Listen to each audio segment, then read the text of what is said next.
मांडली ग्रंथ कोमटसार जीव कांड जी की जय। नेमीचंद आचार्य की जय। अढ़ाई दीप में विराजमान सभी आचार्य उपाध्याय के सर्व साधु के चरणों में नमोस्तु नमोस्तु नमोस्तु। सभी आरिका माता जी के चरणों में वंदामी वंदामी वंदामी। सभी छुल्लक छुलिका इल्लक के चरणों में इच्छामी इच्छामी इच्छामी। सभी प्रतिमाधारी के चरणों में वंदना वंदना। रूप में विराजमान अंजना जी के चरणों में वंदना। पूज्य बाबू जी, पूज्य नेमीचंद भाई साहब, उमराव भाभी और भी जो भी पूज्य जन है सबका सादर चरण स्पर्श। सभी से सादर जय जिन्हें। हम लोग जीव कांड जी में वर्णित अलौकिक गणित 14 धाराएं उसका स्वाध्याय कर रहे हैं। उसका स्वाध्याय कराने में सारिका जी छाबड़ा इंदौर निवासी की रंगीन प्रस्तुति के द्वारा हम कर रहे हैं। अतः उनको पूरे ग्रुप की तरफ से सादर अभिनंदन और जय जिनेंद्र। द्विरूप वर्ग धारा पढ़ते हुए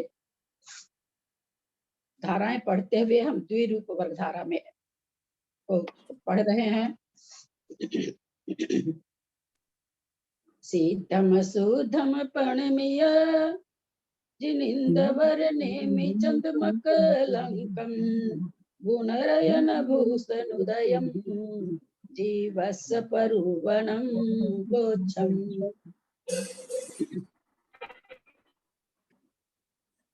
द्विरूप वर्ग धारा पढ़ते पढ़ते हम लोग छायिक लब्धि के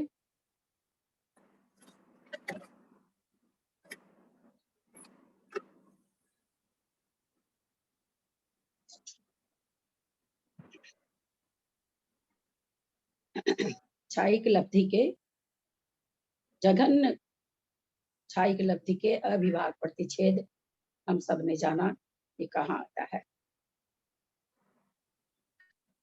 उसके बाद लिखा हुआ अनंत स्थान जाने पर। अनंत स्थान वार वर्ग तो किया जा रहा है। उसके वर्ग छायिक जघन्य छायिक लब्धि के अविभाग प्रतिच्छेद को बार बार वर्ग करते जा रहे हैं।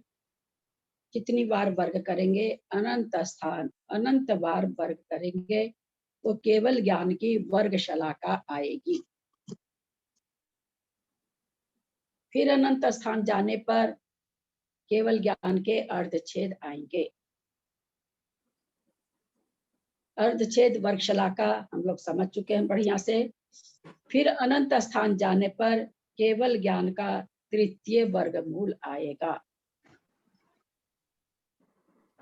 यहाँ यह शंका होती है कि क्या ऐसा होता है क्या कि केवल ज्ञान किसी को पहले उसका तीसरा हिस्सा होता हो, फिर उसका दूसरा हिस्सा होता हो, फिर उसका रूट हिस्सा होता हो, फिर पूरा केवल ज्ञान होता हो। स्टेप बाय स्टेप केवल ज्ञान होता है क्या? नहीं, केवल ज्ञान नहीं नहीं स्टेप बाय स्टेप होता है। नहीं केवल ज्ञान तो एकदम होता है। केवल ज्ञान तो एकदम ही सब होगा जो होगा। फिर यहाँ केवल पर जो ज्ञान। हाँ ठीक है, बहुत अच्छा। तो यहाँ पर ये क्या कहना चाह रहे हैं? केवल ज्ञान का तृतीय वर्गमूल।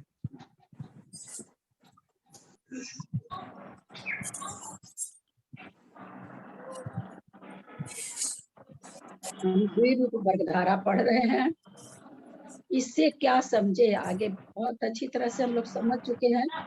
इससे क्या समझें?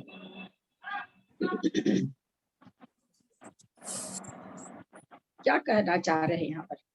द्विरूप वर्गधारा में केवल ज्ञान का तृतीय वर्गमूल, क्या समझे इसको?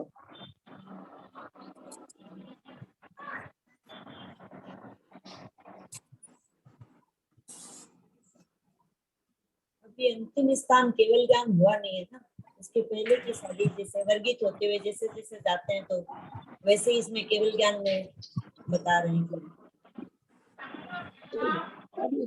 यहाँ पर ये क्या कहना चाह रहे हैं कि केवल ज्ञान का तृतीय वर्गमूल, ये क्या कहना चाह रहे हैं यहाँ पर? क्या समझे इसको? कैसे समझे? केवल ज्ञान तो जब भी होगा पूरा होगा। यहाँ पर ये बताना चाह रहे हैं केवल ज्ञान की जो संख्या है,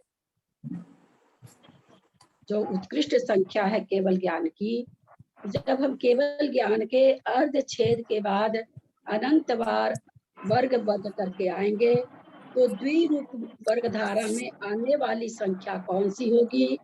बोला जो केवल ज्ञान की उत्कृष्ट संख्या है उसका आप 3 बार वर्गमूल निकाल लीजिए। वो जो संख्या है वह संख्या यहाँ पर आएगी केवल ज्ञान का। केवल ज्ञान नहीं यहाँ पर आ रहा खड़ होकर के।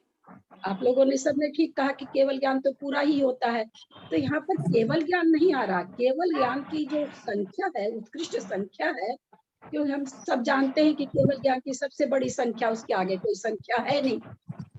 तो कह रहे हैं कि जब हम द्विरूप वर्गधारा, क्योंकि द्विरूप वर्गधारा हम लोग को समझा रहे हैं, समझाते समझाते हम लोग को केवल ज्ञान तक इनको ले जाना है।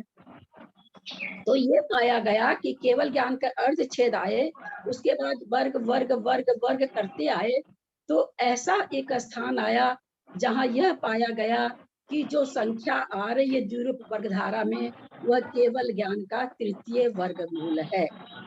जैसे म्यूट कर लेंगे तो अच्छा रहेगा।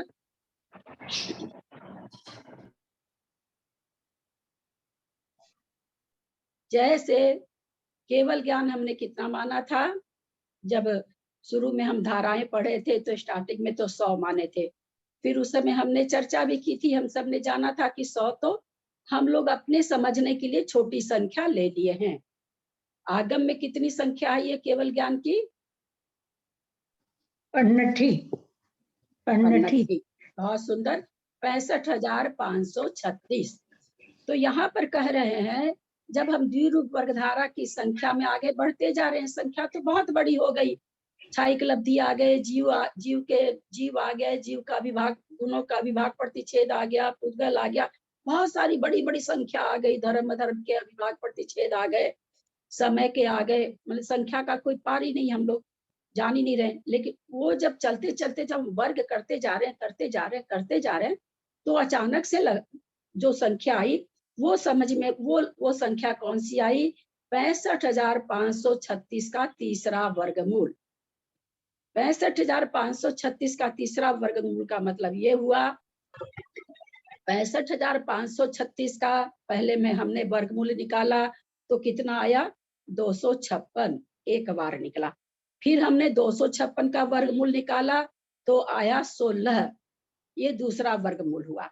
फिर 16 का वर्गमूल निकाला तो आया 4, ये तीसरा वर्गमूल हुआ। तो यहाँ पर यह कहना चाह रहे हैं कि केवल ज्ञान के अर्ध छेद के बाद में जब हम अनंत स्थान तक वर्ग वर्ग वर्ग करते हुए जा रहे थे तो एक जो संख्या आई वो संख्या केवल ज्ञान का 3 बार वर्गमूल निकाल दें, वो संख्या आई। समझ में आई बात? क्योंकि हम लोग यहाँ पर केवल ज्ञान को कुछ नहीं कर रहे हैं कि केवल ज्ञान का कुछ नहीं होता। केवल ज्ञान की जो उत्कृष्ट, जितनी संख्या को केवल ज्ञान जान सकता है, उत्कृष्ट संख्या, तो ये हमने यहाँ पर माना था 65,536। तो भाई केवल ज्ञान के अर्धछेद के बाद में बार बार बार बार गुना करते रहे। कितनी बार करे? गुना नहीं, वर्ग करते रहे, वर्ग करते कितनी बार करे? बोला अनंत बार आप वर्ग कर दीजिए। भाव भाषणा करें कि कितनी बड़ी वो संख्या होती जा रही है। कहाँ से? हम द्विरूप वर्गधारा में चले आ रहे हैं, असंख्यात स्थान, अनंत स्थान, अनंत अनंत स्थान, ऐसे कर करके हम लोग चले आ रहे हैं।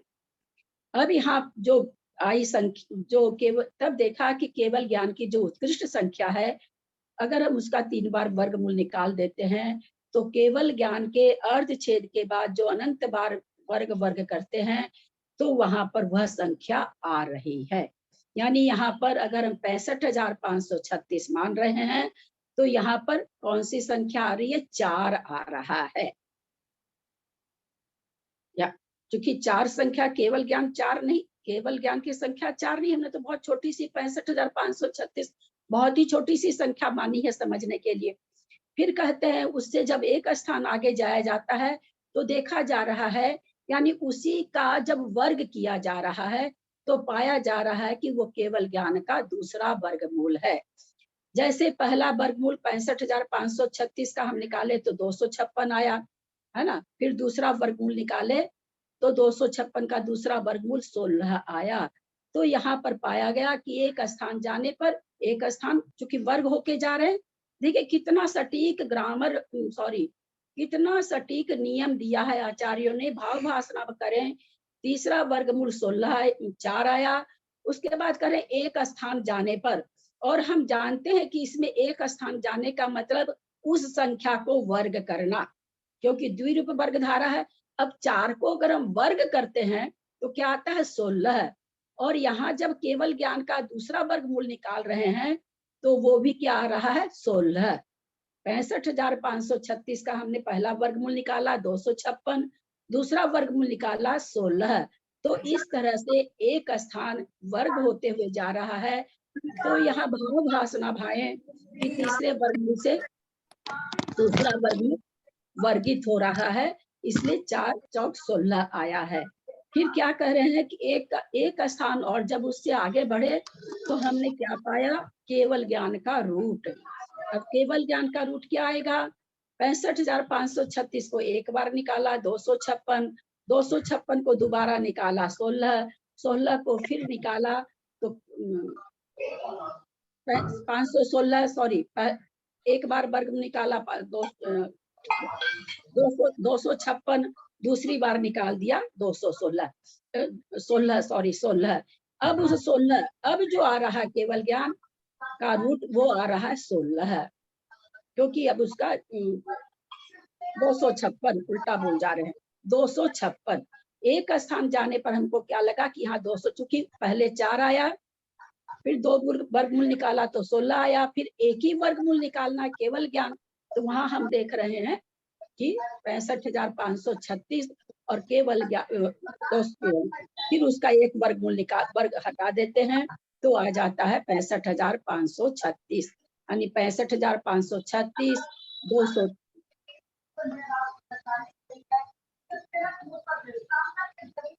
मीना जी म्यूट कीजिए प्लीज, मीना जी म्यूट कीजिए।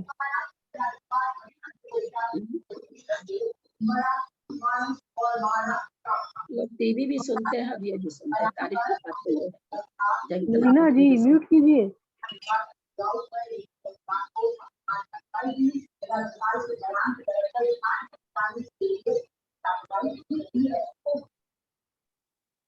दीदी आपको ही म्यूट करना भाई पड़ेगा। म्यूट कीजिए ना, अपने को म्यूट कीजिए मीना जी। अब यहाँ हम नीचे से एक बार ऊपर की ओर चलते हैं। केवल ज्ञान 65,536, केवल ज्ञान का एक रूट 65,536 का एक बार वर्गमूल निकालना, यानी कितना आएगा वहां पर 256। सबसे नीचे केवल ज्ञान लिखा हुआ है वो 65,536, एक बार उसका वर्गमूल निकालेंगे 256, 2 बार वर्गमूल निकालेंगे 16, 3 बार वर्गमूल निकालेंगे 4, यानी 4 16 256 65,536 ऊपर से जब नीचे आ रहे हैं तो कह रहे हैं कि इस तरह से जब हम द्विरूप वर्ग धारा में आगे चले हैं, चलते चलते कहाँ तक, पहले तृतीय वर्गमूल आया उसका, फिर दूसरा वर्गमूल आया, फिर पहला वर्गमूल आया और फिर केवल ज्ञान आ गया। जिस केवल ज्ञान के लिए सब कुछ हो रहा है वह केवल ज्ञान यहाँ आकर के हमारे स्वाध्याय के अंदर, कक्षा के अंदर आ गया। हमें कब आएगा नहीं पता है, इसमें तो आ गया। यही द्विरूप वर्ग धारा का अंतिम स्थान है, क्योंकि इसको अगर वर्ग करने जाएंगे तो वो संख्या विद्यमान है ही नहीं। सबसे उत्कृष्ट संख्या केवल ज्ञान होता है, अतः इसके बाद कोई संख्या नहीं है। इसलिए द्विरूप वर्ग धारा का अंतिम स्थान केवल ज्ञान और पहला स्थान 4, पहला स्थान 4। बहुत सुंदर। द्विरूप वर्ग धारा का पहला स्थान 4, अंतिम स्थान केवल ज्ञान। यद्यपि ये उत्कृष्ट संख्या है, आचार्य ने सिद्धांत दिया था शुरू में कि जितनी उत्कृष्ट संख्याएं हैं वे सभी क्या होती हैं, विषम विषम होती है, विषम। विषम रूप होती है।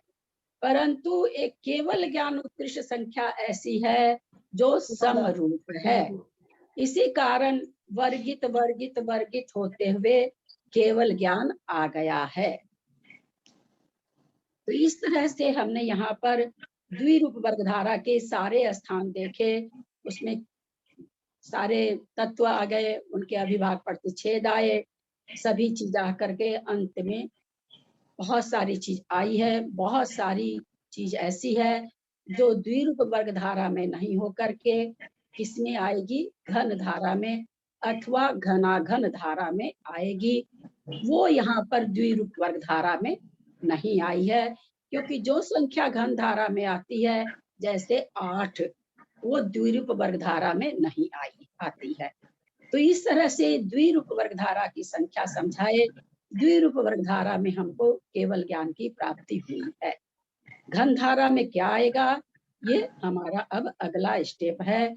अब हम जो पढ़ने जा रहे हैं, लेकिन उसके पहले आचार्य हमें ये बताना चाह रहे हैं कि हमने ऊपर विरलन और देय राशि के अर्धछेद और वर्ग शलाका नहीं लिए थे।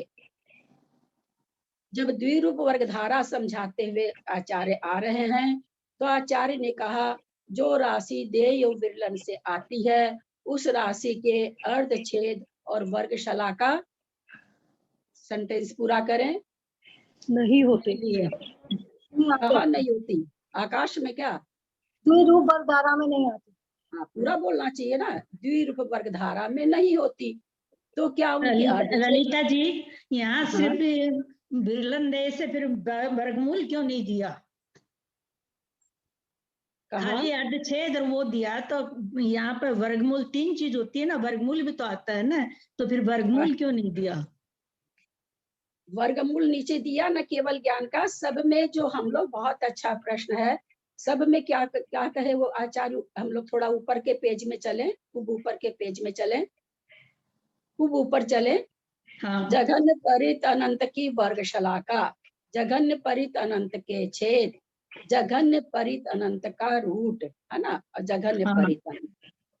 यहाँ पर जब द्विरूप वर्गधारा में आचार्य आगे चल रहे हैं, तो उनको ये मिला कि जघन्य परित अनंत का एक बार रूट करने से वो संख्या आ रही है। अब आपका जो प्रश्न है, इसमें देखिए आया है ना, इसमें क्या है, केवल ज्ञान का वर्गमूल आया तो है नीचे, लेकिन क्या पाया गया कि इसकी और संख्या भी आ रही द्विरूप वर्गधारा में।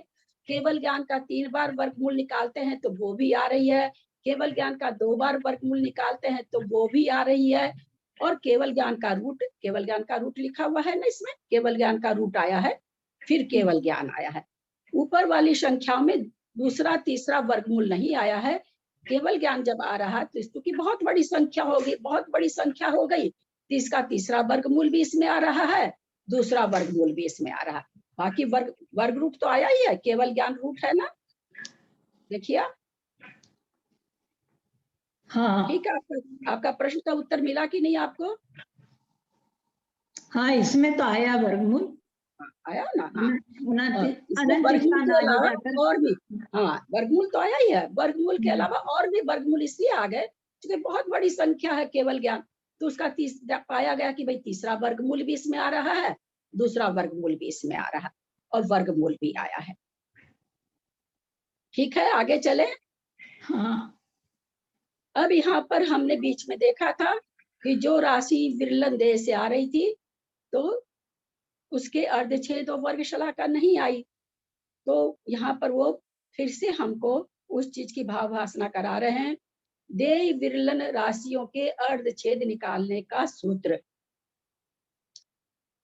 तो बोले देय राशि, एक तो हुआ कि विरलन देय राशि को आप पूरा फैला लीजिए, है ना, जैसे 16 पर पावर 16, 256 पन्नठी आ गया। अर्धछेद निकालने का क्या तरीका है, उस पन्नठी को क्या करना चाहिए, भूल गए? आधा आधा 2 से डिवाइड, आधा आधा पन्नठी पावर पन्नठी, 2 से भाग करते रहना चाहिए। हाँ, जो पन्नठी आई 16 पर 16 पावर दे के जो पन्नठी आई, तो पहले हम अर्धछेद कैसे निकाल रहे थे, उस पन्नठी को 2 से भाग देते जा रहे थे, देते जा रहे थे, और जितने बार भाग लगते लगते 1 आया, उसको हमने सारा काउंट किया, इसके पहले आचार्य ने ऐसे बताया था। अब यहाँ पर एक और सूत्र दे रहे हैं, देय राशि के अर्धछेद गुना विरलन राशि। कोई पूछे इसमें फर्क क्या पड़ा? क्या फर्क पड़ा? देय राशि के अर्धछेद गुना विरलन राशि, ये कि नया सूत्र देने की क्या जरूरत पड़ी? क्यों दे रहे हैं? क्या लगता है आपको?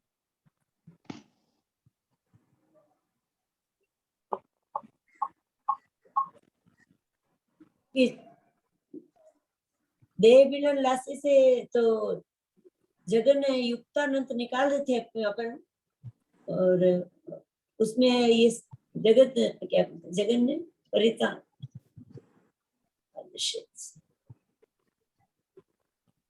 यह सूत्र देने की क्या उपयोगिता, जब आप पहले बता चुके हैं राशि जो भी हो उसको दो विरलन दे राशि से जो राशि आए उसको आप दो दो से भाग देते जाओ, वो जो भाग दे के जितनी बार लगेगा उतना आ जाएगा।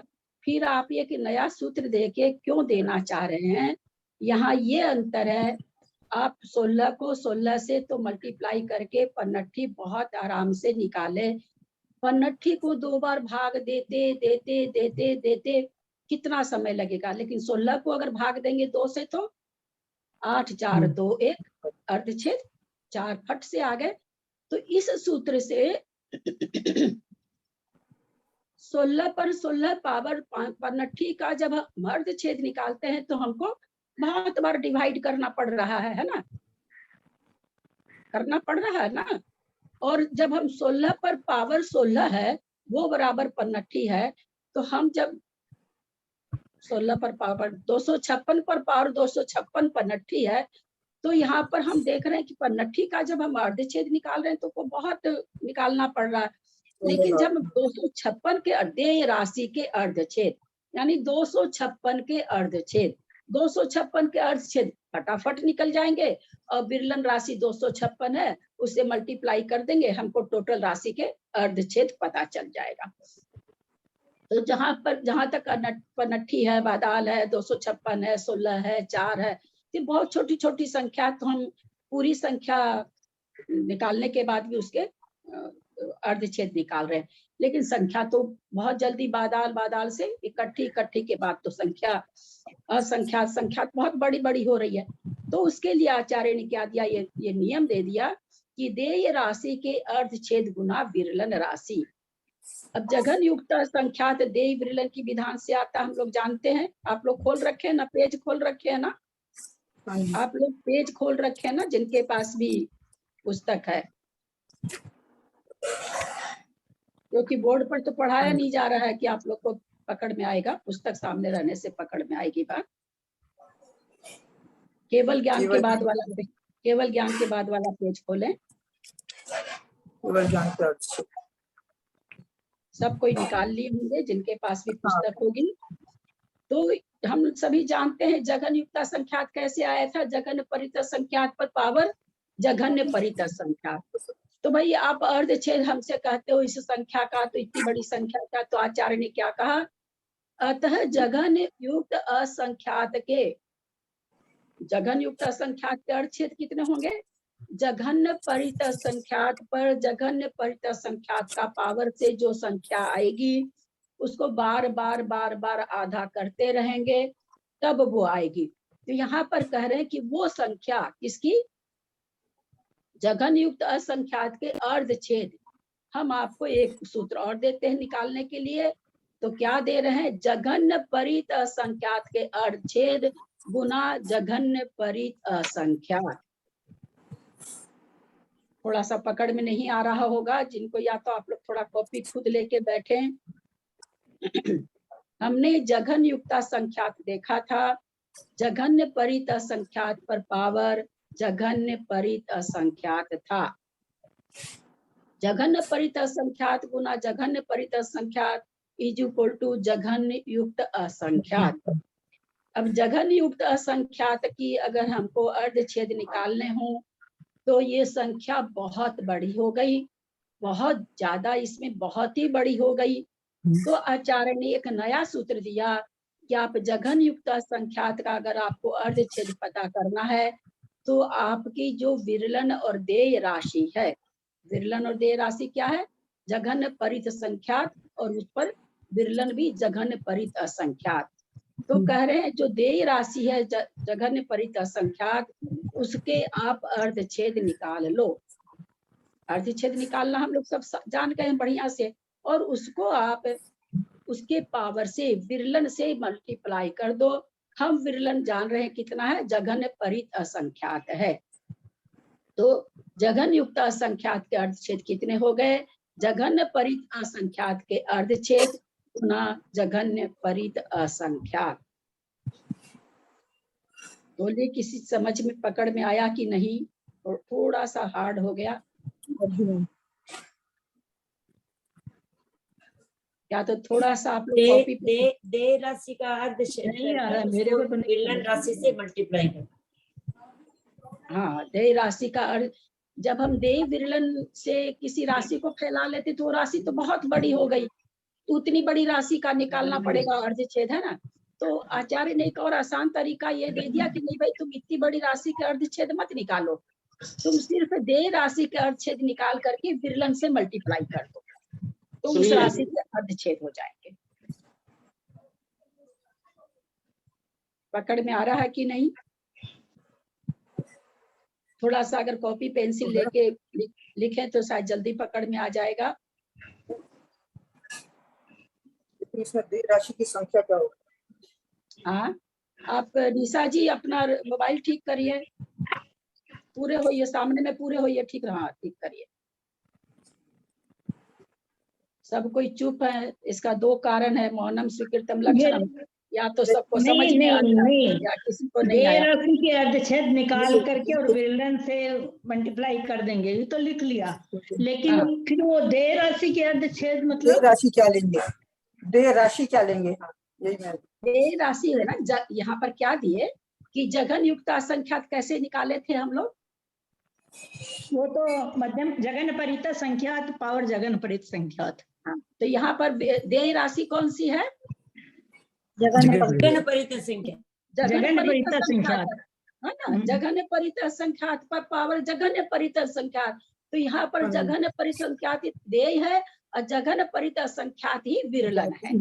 हाँ, तो कह रहे हैं जब आप जघन्य परित संख्यात को जघन्य परित संख्यात बार लिख करके गुना करोगे तो बहुत बड़ी राशि हो गई, फिर उसका अर्धछेद निकालोगे। तो हम आपको एक सूत्र और देते हैं कि जघन्य परित संख्यात जो देय राशि है, उस देय राशि के सिर्फ आप अर्धछेद निकाल लो और जो विरलन राशि है उससे मल्टीप्लाई कर दो।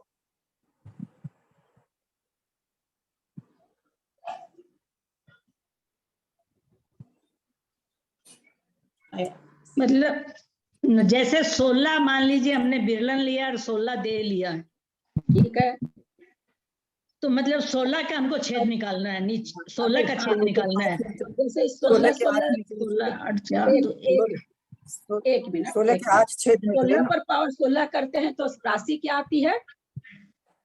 256 आती है। अब आचार्य कहीं गलत तो हम लोग को नहीं बता रहे हैं, आप 256 के अर्धछेद निकालिए, अर्धछेद निकालिए 256 के 128 हाँ, अर्धछेद निकालिए 128 16 अरे अर्धछेद आप भूल गए निशा जी, आधा आधा जब तक करते जाना जब तक होगा, फिर उसको काउंट कर लेना कि कितनी बार आधा होगा। ठीक है, ठीक है। 16 8 आ गए। 8 आ गए। अब आचार्य यहाँ पर क्या कह रहे हैं कि देय राशि को देय राशि के अर्धछेद निकालना है, तो 8 4 2 1 छोटा हो गया, मतलब कम हो गए। हाँ 8 4 2 1 4 बार ही निकालना पड़ा, और वैसे 16 बार निकालना पड़ता। हाँ 16 बार नहीं, हाँ जितनी बार 16 बार की 8 हाँ, मतलब 16 हमने लिया है तो हाँ 16 पर पावर 16 लिया है तो देय राशि को अर्धछेद निकाल करके हमने क्या किया, जघन उसकी विरलन राशि से मल्टीप्लाई कर दिया, तो ये राशि हमारे पास आ गई, मतलब अर्धछेद आ गया उस विरलन राशि का।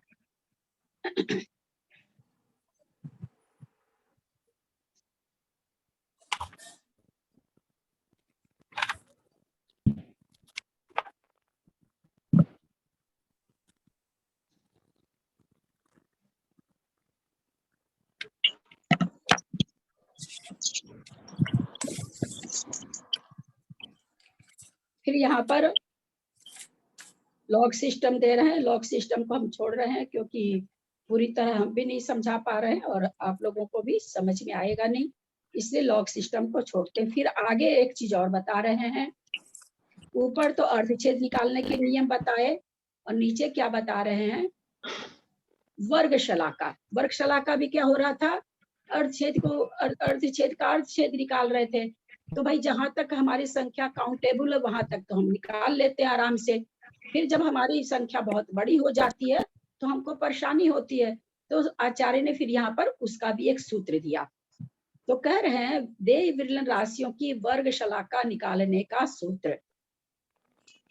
देय राशि की वर्ग शलाका, देय राशि की वर्ग शलाका। पीछे क्या था, देय राशि के अर्धछेद। अब क्या है, देय राशि की वर्ग शलाका। कैसे आती है वर्ग शलाका, किसी भी राशि की वर्ग शलाका कैसे आती है, छेद के छेद छेद के पर छेद करेंगे, जो स्थान है वही वर्ग शलाका। छेद के छेद निकालना है ना, छेद के छेद निकालने से। तो कह रहे हैं देय राशि की वर्ग शलाका, यानी जैसे हम लोग अगर 16 लेते हैं तो 16 का क्या होगा, 8 4 2 1 है ना, 8 8 4 2 1 4 आया, 4 आई ना 16 की। फिर उसको शलाका जब निकालेंगे 4 की तो क्या आएगी, 2 दूनी 4 और 1 2 आएगी। तो यहाँ पर कह रहे हैं देय राशि की वर्ग शलाका यानी छेद के छेद, और उसमें क्या कह रहे हैं, विरलन राशि के अर्धछेद को जोड़ दो। जोड़ना है यहाँ पर, मल्टीप्लाई नहीं करना है। देय राशि की वर्ग शलाका और प्लस विरलन राशि के अर्धछेद। अब यहाँ पर एक भाव भाषणा करें, अगर विरलन राशि देय राशि एक ही है तो हमारा तो एक से ही काम चल जाएगा। जैसे 16 पर पावर 16, तो 16 का हम अर्धछेद निकाल के ही वर्ग शलाका निकालेंगे। तो 16 का अर्धछेद निकला और विरलन निकला, दोनों को जोड़ दिए और उससे वर्ग शलाका आ गई।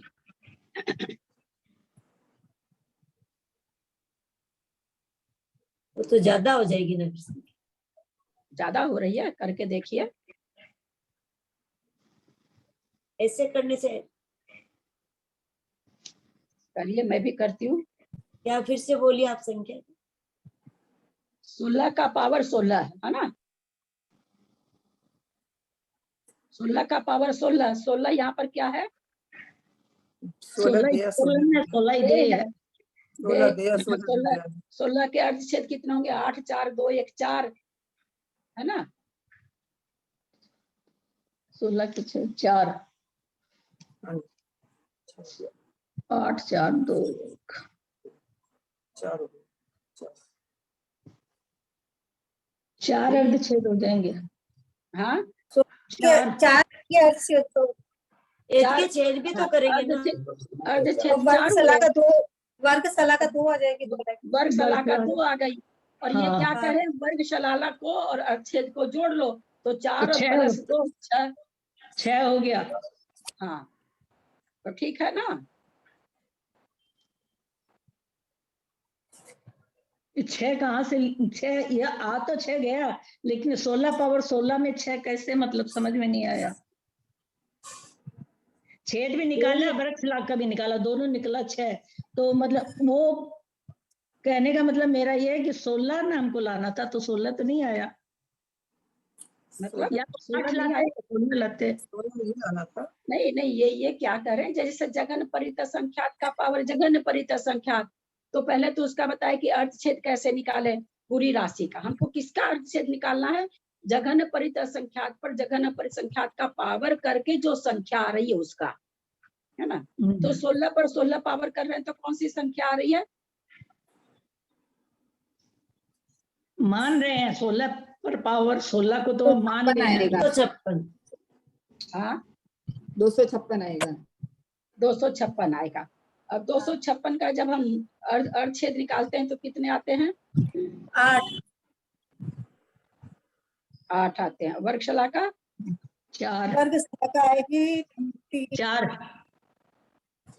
विरलन राशि के 3 ही तो आएगी ना, हाँ 8 8 के 4 4 4 4 आएगी सब। थोड़ा सा कॉपी लेके करिए ठीक से। पहले मेरी बात सुनिए। 16 पर पावर 16, 16 विरलन राशि, 16 देय राशि। इसकी संख्या आती है 256। हमको 256 बिना लाए बिना और 256 का वर्ग शलाका और अर्धछेद पता करना है। तो वर्ग शलाका पता करने के लिए इन्होंने क्या ऊपर क्या नियम दिया है देखिए। देय विरलन राशियों की वर्ग शलाका निकालने का सूत्र। तो ये क्या दे रहे हैं, देय राशि की वर्ग शलाका।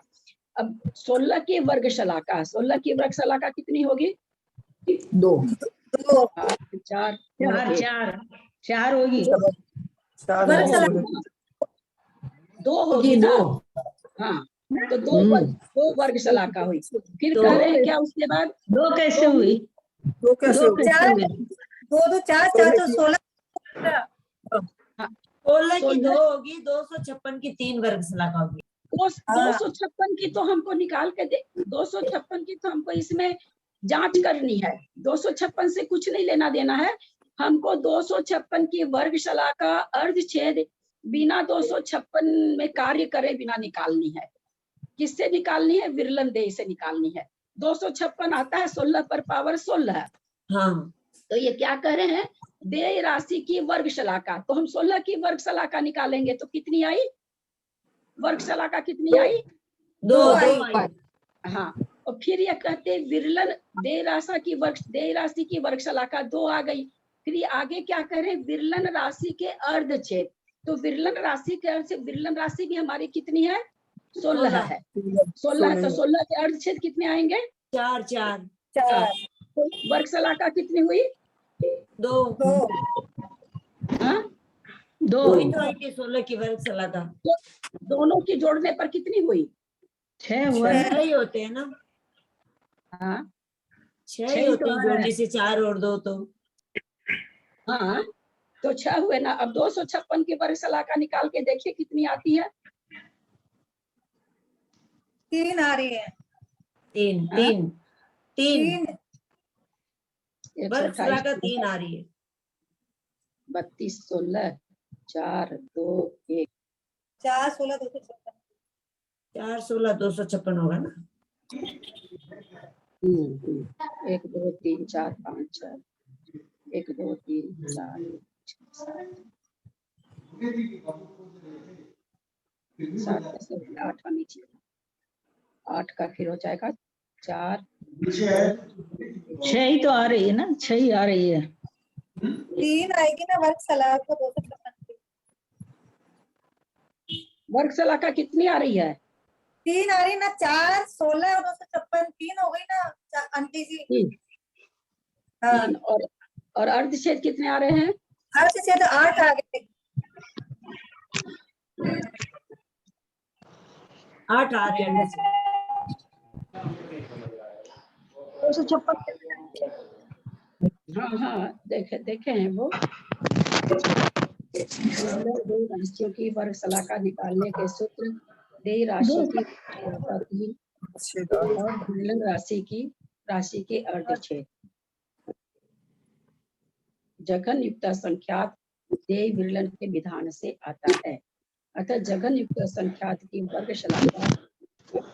वर्ग शलाका बराबर जघन्य परित संख्यात की वर्ग शलाका प्लस जघन्य परित संख्यात के अर्धछेद। नियम तो यही बता रहे हैं, पर यहाँ 256 में तो नहीं बैठ रहा है। नट्ठी में बैठा के देखिए तो 65,536 में करके देखिए। 256 में तो नहीं बैठ रहा है भाई। ये नियम नाप लागू नहीं हो रहा है।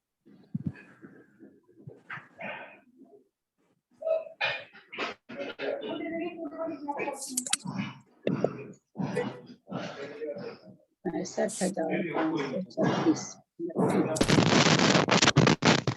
256 आ रहा है। तो 256 के अर्धछेद 8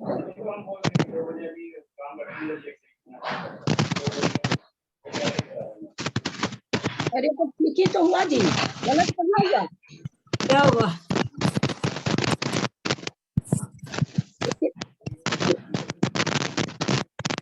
आवाज आ रही है। इसका अशोका जी बंद कर लीजिए। अशोका जैन म्यूट कर लेंगे, अशोका जैन। जैसे 65,536 256 पर पावर 256 256 का वर्ग शलाका आप सबने अभी निकाली 8 और वो निकाला क्या कहते हैं ये ना हाँ? वर्ग शलाका 3 निकाली और हाँ। अर्धछेद 8 निकाले तो 11 हुआ। पनट्ठी की 256 पन्नटी का छेद ललिता जी ये जो 16 और 16 क्या है? WhatsApp 4 कर दें तो हम लोग दिन में कर लें। वर्ग शलाका 4। 4 नहीं आ रहा वर्ग शलाका, किसका 4 आ रहा है? एक मिनट देखना ललिता पड़ेगा। जी ये रूल कहाँ दिया हुआ है? वो अगर आप व्हाट्सएप कर दे तो हम लोग दिन में मतलब निकाल के कोशिश करके निकाल इसी लें। में है, अरे इसी में तो किताब है, में है। पुस्तक में ही तो है, इसी में से पढ़ा रहे हैं हम तो। अपने अभी खोले हैं इसको, देखे ही नहीं थे पहले खोल के, खोलते ही नहीं ना, लैपटॉप खोलते ही नहीं है और अलग से किताब मेरे पास है नहीं। अभी खोल के हम भी अभी देख रहे हैं। अरे ये देखिए, एक मिनट, ये ना ठीक है। ये क्या कह रहे हैं, जघन परितः संख्यात की वर्ग शलाका प्लस 3 संख्यात की जघन युक्त संख्यात यानी 65,536 की वर्ग शलाका।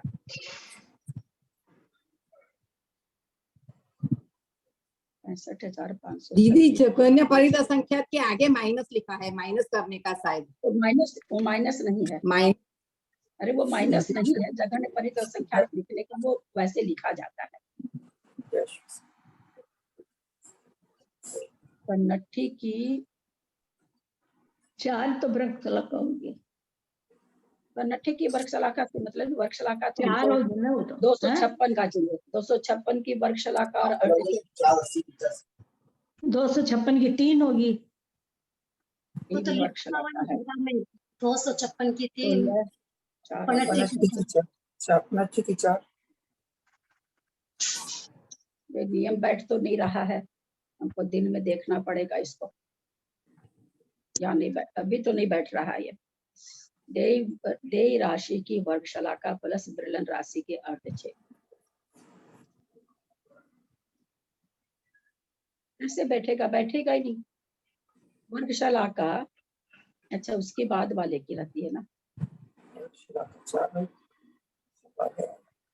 16 पर पावर 16 256 की वर्ग शलाका 3, इसका हम निकाले अर्धछेद निकाले 8 4 2 1 4। 2 और 1 आना चाहिए, कहीं हम लोग के जोड़ने में गलती हो रही है या वर्ग शलाका वगैरह निकालने में कुछ गलती हो रहा है। नियम तो गलती हो नहीं सकता, हमारी ही गलती है कहीं ना कहीं। हमको थोड़ा भी टाइम नहीं मिला। अच्छा ये तो खोलते भी नहीं हम, अलग से किताब है भी नहीं, और ये बैठ कैसे नहीं रहा, अभी क्यों नहीं बैठ रहा है?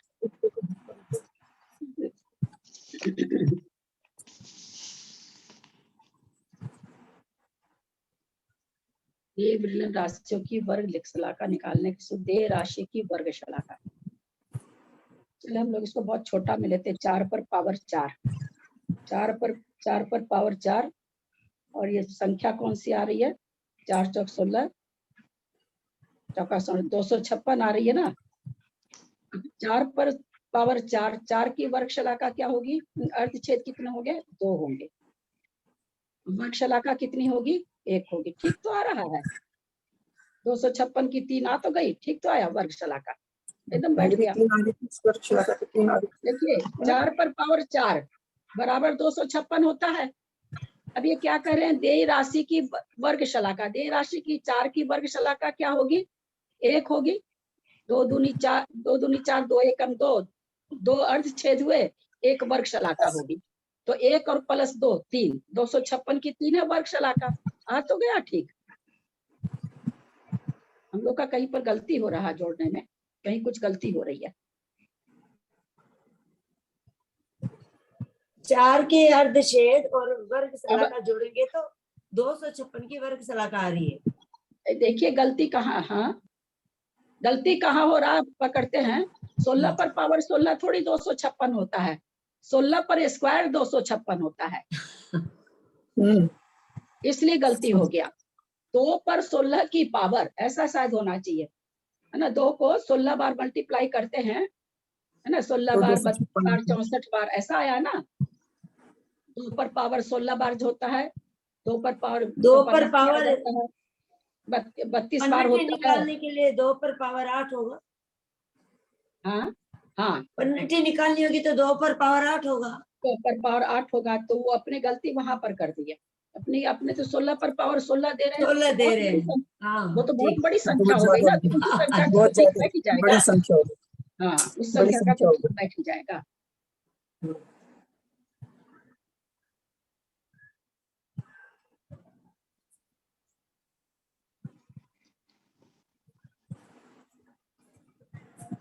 दो पर पावर पन्नठी क्या होती है, 2 पर पावर 16 होती है ना।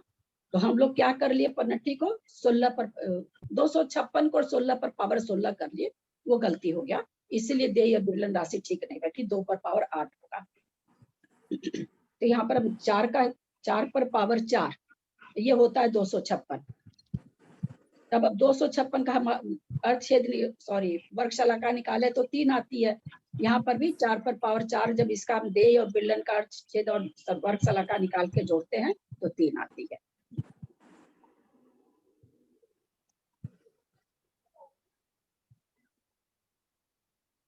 दोबारा बताइए चाची जी। हाँ, 1 मिनट।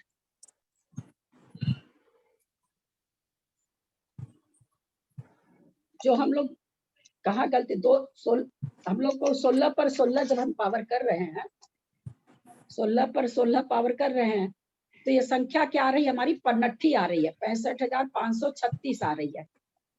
तो जो हमारे इसमें वर्ग शलाका और ये आएगी, अर्धछेद आएंगे, वो 65,536 के आएंगे। तो इन्होंने क्या कहा, अर्धछेद निकालने के लिए विरलन देय राशि से जो संख्या निकलती है उसके अर्धछेद निकालने के लिए इन्होंने क्या कहा कि आप देय राशि का अर्धछेद निकाल लो, है ना। अर्धछेद निकाल करके उसको देय विरलन राशि से मल्टीप्लाई कर दो।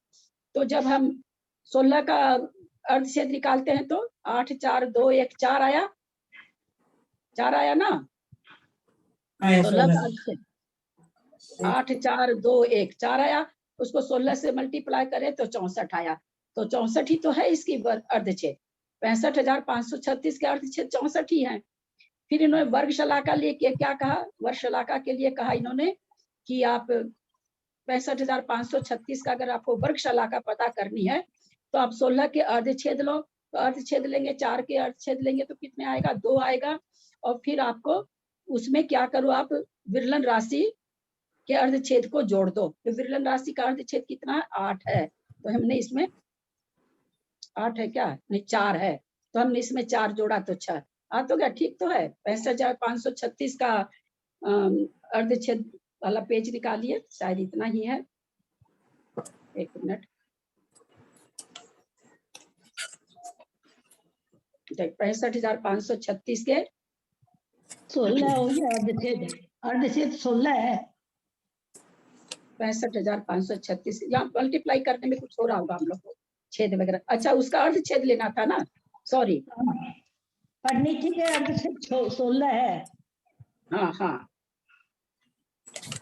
65,536 के अर्धछेद 16 है। हाँ। और शलाका 4 हाँ। अब 16 पर पावर 16 से आती है पन्नठी, आती है बात, जो भी पन्नठी आती है। तो पहला सूत्र इन्होंने दिया कि अर्धछेद निकालने के लिए आप क्या करिए, देय राशि का क्या करिए, क्या करने कह रहे हैं, बोलिए। अर्धछेद निकालो, देय राशि का अर्धछेद निकालो। हाँ, तो निकालिए, अर्धछेद कितना निकलेगा, पन्नठी का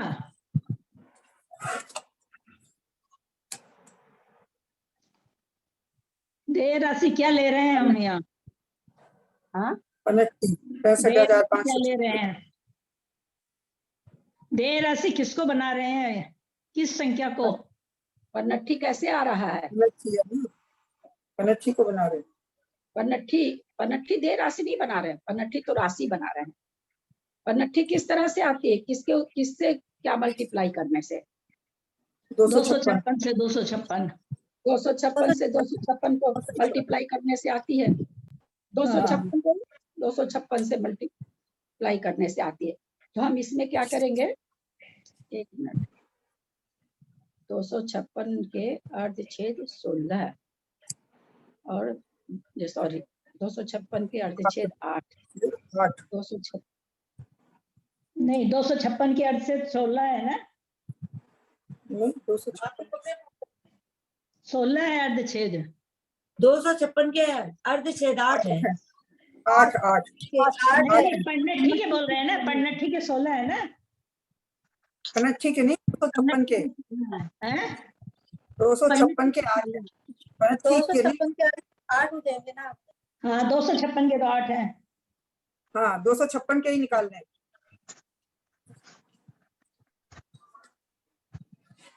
पनट्ठी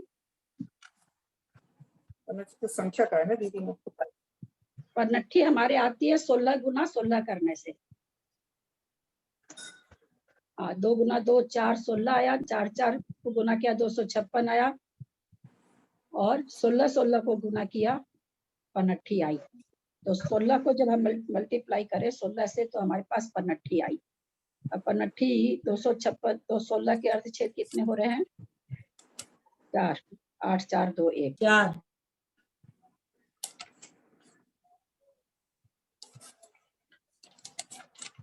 हाँ, और उसको 16 से गुना करें तो 64। ठीक तो है।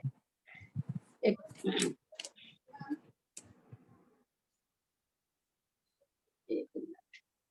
पेज ही आगे भाग जाता है।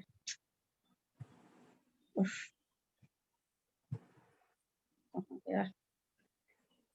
इसीलिए किताब जितनी अच्छी रहती है ना, कंप्यूटर उतना अच्छा नहीं रहता है, वक्त लगाते भाग जाता है। पनट्ठी के अर्धछेद 16 है और वर्गशला का 4 है। पनट्ठी आ कैसे रही है? 16 पर 16 का पार करने से। 16 6 96।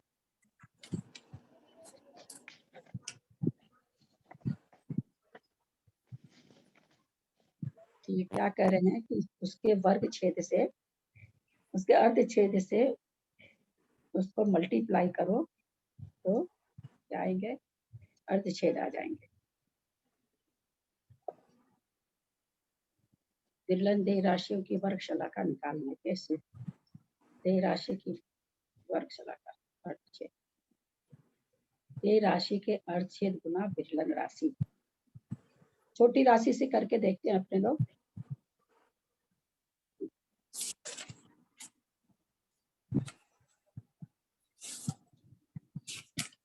4 गुना 4, 4 पर पावर 4 पर 4 का पावर, क्योंकि जघन्य परितः संख्यात पर पावर जघन्य परितः संख्यात है।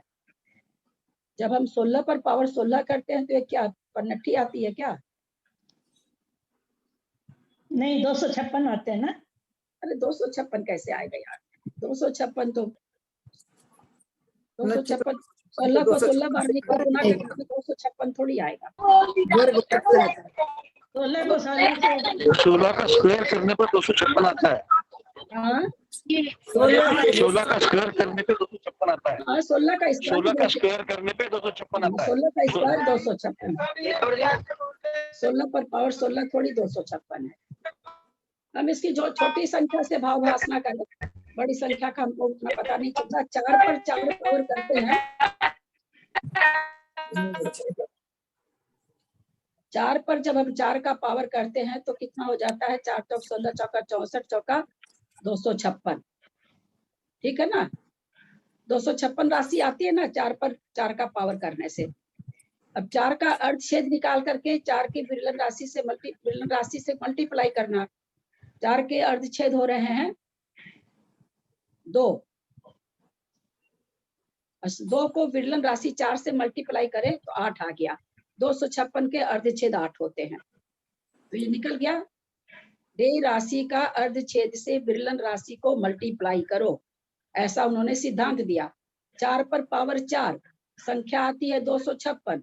256 के अर्धछेद होते हैं 8। तो यहाँ पर जब 4 का अर्धछेद निकाले तो 2 आया, विरलन राशि 4 से मल्टीप्लाई कर दिए तो 8 आ गया। तो इस तरह से इस सूत्र का ये हो गया। दूसरे वर्ग शलाका का उन्होंने दिया कि देय राशि की वर्ग शलाका से विरलन राशि के अर्धछेद को जोड़ दो।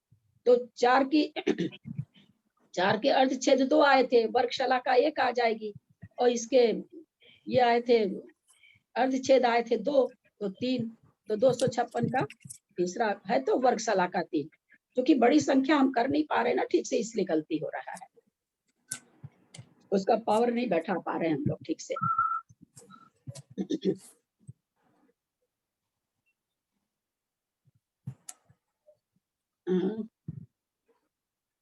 अर्धछेद 16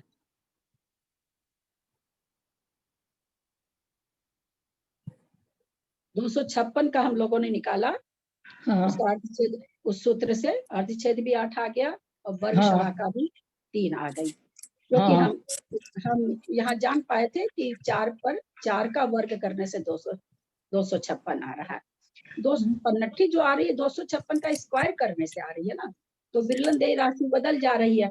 अब यहाँ विरलन देय राशि बदलने पर भी वो चीज होती है क्या, ऐसा अभी सूत्र में कुछ, अभी तक के सूत्र में आचार्य ऐसा कुछ नहीं बता पा रहे, क्योंकि अभी तो जो बता रहे हैं जघन्य परितः संख्यात पर पावर जघन्य परितः संख्यात, यानी विरलन और देय राशि समान राशि में बता रहे हैं। अब असमान राशि में बैठता है कि नहीं बैठता है, ये अपने को या तो निकाल के देखना पड़ेगा, या हो सकता आचार्य आगे बता रहे हो। अभी तक तो सामान्य राशि में बताएं, तो सामान्य राशि यहाँ पर हम देख रहे हैं 4 पर पावर 4 उसका 216 होता है। 216 के अर्धछेद 8 ठीक आ रहे हैं। 256 होता है। हाँ 3 आ रही है। तो वो विरलन देय राशि भिन्न होने पर रिजल्ट क्या होगा, ये हम आगे या तो आचार्य दे रहे होंगे, इसमें मुझे पता नहीं दे रहे हैं कि नहीं दे रहे हैं।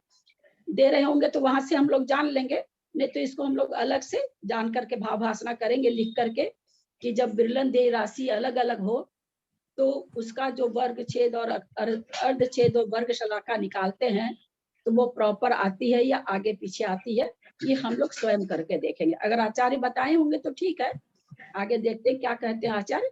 नहीं तो यह यहाँ पर समान राशि पर आ रहा, विरलन और देय राशि समान होनी चाहिए। जो अपना फॉर्मूला यहाँ बैठा, अब जैसे 65,536 है तो किसको कितनी से कितनों को गुना करके, तो द्विवर्ग धारा की राशि है ना, तो हमने ये समझा था कि सबके वर्ग शलाका अर्धछेद तो आते नहीं है इसमें। जैसे 256 के वर्ग छेद और अर्ध शलाका इसमें नहीं आ रही थी, जबकि 65,536 की वर्ग शलाका अर्धछेद द्विवर्ग धारा में आ रहे हैं, हमने ये चीज देखा था। लेकिन अब 256 के नहीं आ रहे थे, 8 और 3 नहीं आता है द्विवर्ग धारा में, तो ये वाली चीज तो बैठ गई। अब ये पता नहीं आगे अगर कोई सिद्धांत दे रहे होंगे आचार्य तो 256 वाला तो अपना बैठ गया कि वर्ग शलाका और अर्धछेद उस नियम से आ गया कि देय राशि के अर्धछेद गुना विरलन राशि, अथवा देय राशि के वर्ग शलाका प्लस विरलन राशि के अर्धछेद, ये हमारे पास आ गया है।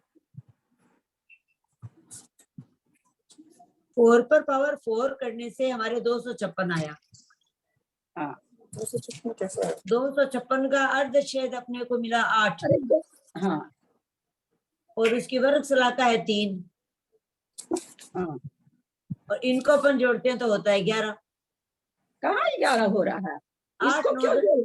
अरे आप 256 की वर्ग शलाका अर्धछेद क्यों जोड़ेंगे हम? तो क्या जोड़ेंगे? अभी नहीं, उदाहरण के लिए समझ रहे हैं इसलिए। हाँ उदाहरण के लिए तो कह रहे हैं, उसको थोड़ी जोड़ना है। जघन्य परितः संख्यात पर पावर जघन्य परितः संख्यात, तो जघन्य परितः संख्यात की अर्धशलाका अर्धछेद और वर्ग शलाका लेनी है। तो वैसे ही 4 पर पावर 4 तो हमको 4 का सब कुछ लेना है, अर्धछेद और वर्ग शलाका, ये हम कह रहे हैं।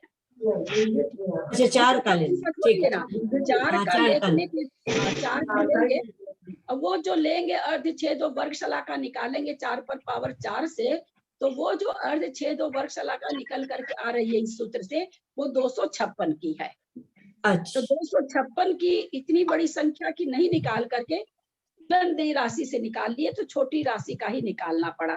क्योंकि जघन्य संख्या बहुत बड़ी होती जा रही है, तो आचार्य ने यहाँ आकर के ये नियम दिया कि भाई इस तरह से भी अर्धच्छेद और वर्गशलाका निकलती है। तो यहाँ पर हम देख रहे हैं कि विरलन राशि एक समान है, तो बैठ रहा है। आगे भी अगर निकाल के देखेंगे, अब अलग अलग देय राशि और विरलन राशि होने पर, जैसे लेके देखिए 64, 16 चौका 64, 16 चौका 64 है। 64 कैसे आ रहा है? 64 आ रहा 4 पर पावर 3, लेकिन 3 का फिर वो वर्गशलाका नहीं निकलेगी, वर्गशलाका नहीं निकलेगी। उसके लिए हमको सम संख्या ही लेनी पड़ेगी। देखते हैं फिर और कुछ है क्या आगे नियम। तो यहाँ पर क्या करें, देय विरलन राशियों की वर्गशलाका निकालने का सूत्र देय राशि की वर्गशलाका प्लस विरलन राशि के अर्धच्छेद जघन युक्त असंख्यात देय विरलन के विधान से आता है। अतः जघन युक्त असंख्यात की वर्गशलाका बराबर जघन परित असंख्यात की वर्गशलाका प्लस जघन परित असंख्यात के अर्धच्छेद। हमने अभी 4 का 256 का वर्गशलाका और अर्धच्छेद निकाले, 4 पर पावर 4 करके, 4 देय राशि 4 विरलन राशि। अब वो हमारे उससे आ गया कि उसकी 3 तो उसकी वर्गशलाका है, 8 उसके अर्धच्छेद है। इसके 256 के 256 के अर्धच्छेद वर्गशलाका नहीं निकाले हमने, उसके देय और विरलन राशि से निकाले और वो 256 के इस सूत्र से 256 के निकल गए। अब देखिए आगे क्या कह रहे हैं, द्विरूप वर्गधारा के नियम। पेज निकालेंगे। जघन युक्त असंख्यात की वर्गशलाका और छेद इस धारा में क्यों नहीं आए? अपने लोग उस समय बात किए थे ना, देय विरलन राशि से आई थी ये संख्या, जघन परित असंख्यात पर पावर जघन परित असंख्यात से जघन युक्त असंख्यात आई थी। तो उसके हमने देखे थे कि वर्गशलाका और छेद नहीं आए। तो यहाँ कह रहे हैं जो राशि देय विरलन के विधान से उत्पन्न होती है उस राशि की वर्गशलाका एवं अर्धच्छेद उस धारा में उत्पन्न नहीं होते। यह 3 नियम तीनों धाराओं के लिए है। तीनों धाराओं से मतलब जघन युक्त संख्या, जघन युक्त अनंत, है ना, जघन युक्त संख्या तीनों धारा के लिए है। घना घन धारा के लिए भी, घन धारा के लिए भी और वर्ग धारा के लिए भी। कहते हैं तीनों धारा में आगे घन धारा आने वाली है, घना घन धारा आने वाली है।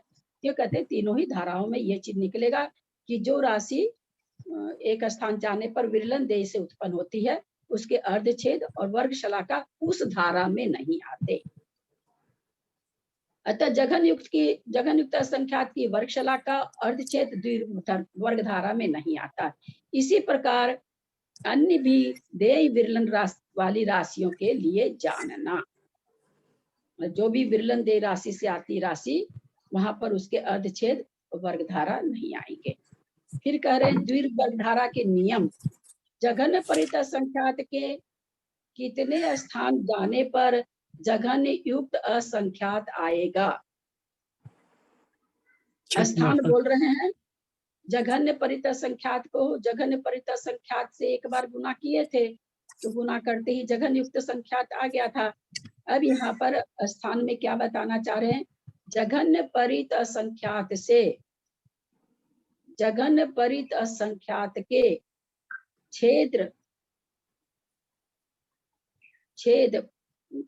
प्रमाण स्थान आगे जाने पर जघन युक्त असंख्यात आएगा। जघन परित असंख्यात से स्थान कितना आगे जाएगा, जो कि अपने जब द्विरूप वर्गधारा पढ़े थे तो आप लोगों ने ध्यान दिया था कि ब्रैकेट में वहां पर लिखा हुआ था कि भाई स्थान कितना होगा। तो वही चीज वही चीज यहाँ पर बता रहे हैं कि जघन परित असंख्यात से जघन युक्त असंख्यात, जो वैसे तो वर्ग करने में तो एक बार में आ गया, लेकिन कितना उसके बीच में कितनी संख्या निकल जाएगी, कितने स्थान निकल जाएंगे। तो कह रहे हैं जघन्य परित असंख्यात के जितने छेद होंगे, छेद मतलब अर्धच्छेद, उतना स्थान जब आगे जाएंगे तब जघन युक्त असंख्यात आएगा। क्योंकि जो राशि देय विरलन के विधान से उत्पन्न होती है वह देय राशि से विरलन राशि के अर्धच्छेद मात्र स्थान ऊपर जाने पर पैदा होती है। जो राशि देय विरलन के विधान से उत्पन्न होती है। वह राशि, वह देय राशि से, वह राशि जो राशि उत्पन्न होती है वह देय राशि से विरलन राशि के अर्ध क्षेत्र मात्र स्थान ऊपर जाने पर पैदा होती है। इसी प्रकार अन्य भी देय विरलन राशियों के लिए जानना। यहाँ स्थान बता रहे हैं अर्ध क्षेत्र मात्र राशि के अर्ध छेद मात्र स्थान ऊपर जाने पर पैदा होती। वह देय राशि से, जो देय राशि है उस देय राशि से विरलन राशि, उसके ऊपर जो पावर है उसका अर्ध छेद निकालेंगे, उतने स्थान आगे जाने पर वह राशि पैदा होती है जो देय विरलन से आती है। हमको हमारे पास जो संख्या छोटी छोटी, या तो उसको हम वैसे विरलन दे करके निकालें, वो तो स्क्वायर रूट में दी हुई है, 256 का स्क्वायर, 16 का स्क्वायर, तो विरलन दे तो है नहीं, तो स्क्वायर रूप से है। वो विरलन दे की राशि उसमें से निकाल के फिर उसी को उसी से मल्टीप्लाई करना, तो ये विरलन दे राशि यहाँ पर बैठ रही है। तो अब यहाँ पर घना घन धारा चालू, समय हो गया 11 बज गई, नई धारा चालू हो रही है, द्विरूप घन धारा, इसको कर लेंगे।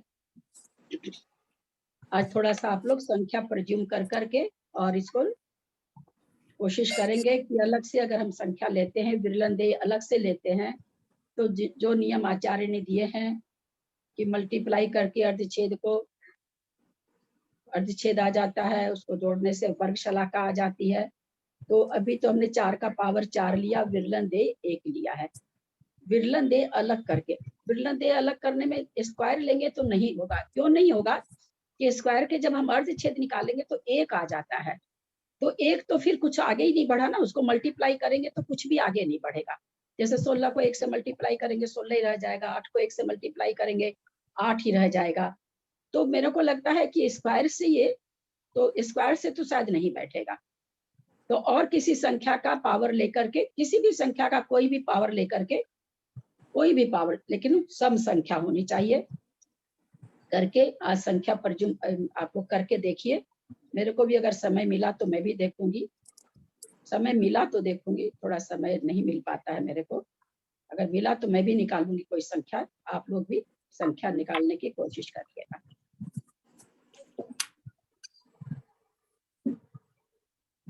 द्विरूप घन धारा, घनन घन धारा थोड़ी सी और टफ आती जा रही है। वर्ग धारा तो थोड़ा सा हम लोग वर्ग थोड़ा इजीली समझ लेते हैं, घन थोड़ा सा टफ होता है समझना, लेकिन फिर भी हम लोग समझ लेंगे, ऐसी कोई बात नहीं है। थोड़ा तो टफ आएगा आगे, थोड़ा टफ तो आने जा रहा है, आगे टफ ही आ रहा और लेकिन हम लोग समझेंगे, कोई ऐसा नहीं, थोड़ा भी मन में मतलब निराशा नहीं भरेंगे कि हम लोग को समझ में नहीं आएगा, हतोत्साह नहीं होंगे, उत्साह बना के रखेंगे, बिल्कुल समझेंगे, जितना समझ में आएगा उतना समझेंगे, छोटी छोटी संख्या से समझेंगे। नहीं समझ में आएगा, नीलचंद आचार्य को जय नमस्कार करेंगे, उनके ज्ञान को नमस्कार करेंगे।